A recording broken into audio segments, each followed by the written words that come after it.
was to be concealed through secret societies, some of which trace themselves back thousands of years. It was these same powers that Prime Minister Benjamin Disraeli warned were contending against the governments of the world.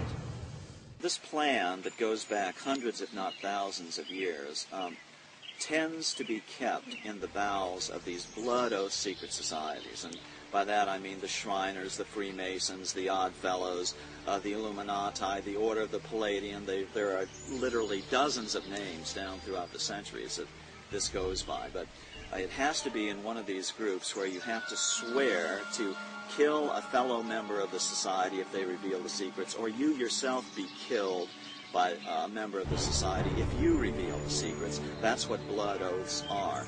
And they start out bad, but they get worse as you go up in the organization. Now, not all of them take it all that seriously. Some of them just do it because, as I was promised when I was 21, you become a Mason, your financial fortunes are guaranteed for the rest of your life.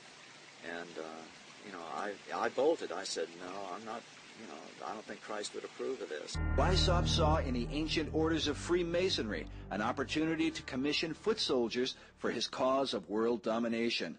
He wrote that none is fitter than the 3 lower degrees of Freemasonry. The public is accustomed to it, expects little from it, and therefore takes little notice of it. Weishaupt felt that Masonry was the easiest way to get a good Christian guy on the path of destruction, essentially, where you can have them take little baby steps on this path. It's a system they've been working on for thousands of years. They've really got it down. They know how to gradually, gently corrupt people from Christendom, first of all, to deism. Of course, deism is where, yes, God started the world, but then he took off, and he has no place in the affairs of men now. And so you don't have to worry about God. You don't have to worry about heaven and hell. You just kind of do your thing, and everything will be okay. Deism to atheism is the next step. Atheism, where you claim there is no God.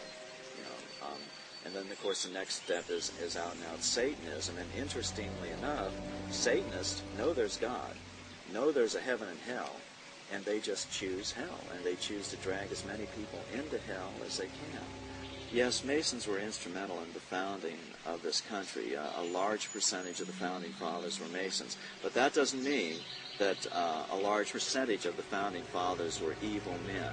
You have to look at Masonry as a way to get good Christians, to lure good Christians gradually over to deism, to atheism, and eventually to Satanism. That's the purpose of Freemasonry.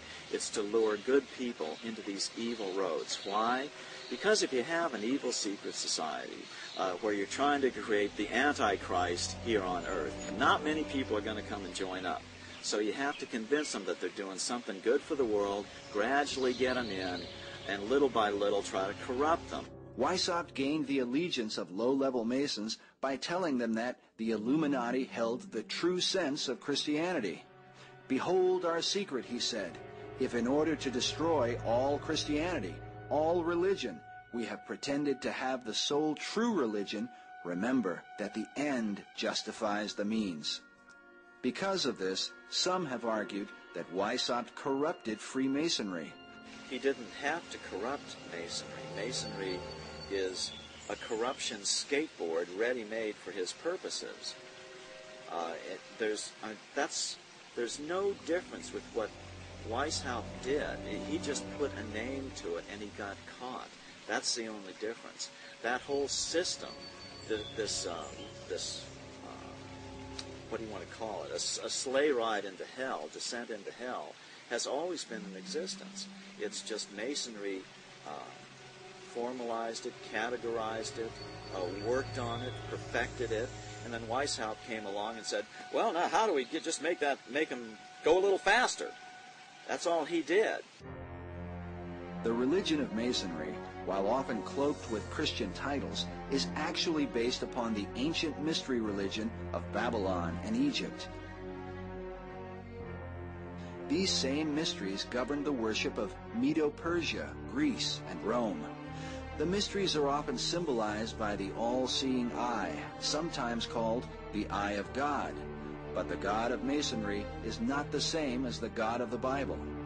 None was more adamant about this point than the man considered by many to be the most influential Mason of all time, Albert Pike.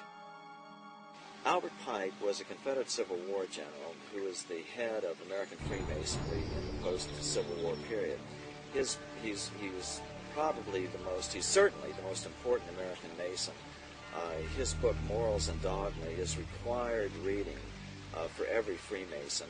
He says on page 624, the 28th degree, Teachings of the 28th Degree, he says, quote, Masonry is identical with the ancient mysteries. Okay? And then he goes on, he says, we reproduce the speculations of the philosophers, the Kabbalists, the mystiques, and the Gnostics, unquote. Well, these were all systems, religious systems, that worshipped Lucifer. Pike probably mistakenly reveals his true intent because he speaks of Lucifer frequently. When he says we are identical to all the mysteries, the mysteries were all brought under God's condemnation and destroyed at one point or another in history. From the Babylonian mysteries to the Egyptian mysteries to the peoples living in the land of Canaan. When the major reason God destroyed them, He ordered them to be killed, man and women and child, as they were all worshiping Satan. Now see, Masons distinguish between Lucifer and Satan. Masons believe that Lucifer is the light bearer, the good God, and that the Christian God is called Adonai, the evil God. They use as their justification that if the Christian God was a good God, then there wouldn't be this Garden of Eden problem where because you ate of the apple, now you have to suffer and you have to, the sweat of your brow, you have to make your living. Well, women have to give birth in pain, etc.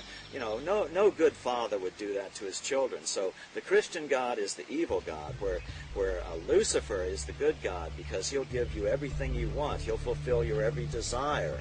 In 1908, French occult expert Copin Albancelli wrote, certain Masonic societies exist which are satanic, not in the sense that the devil comes to preside at their meetings, but in that their initiates profess the cult of Lucifer.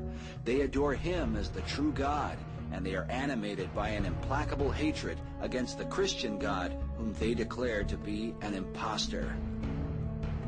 Perhaps Albert Pike's most famous and controversial quote is this one. The true and pure philosophic religion is the belief in Lucifer, the equal of Adonai.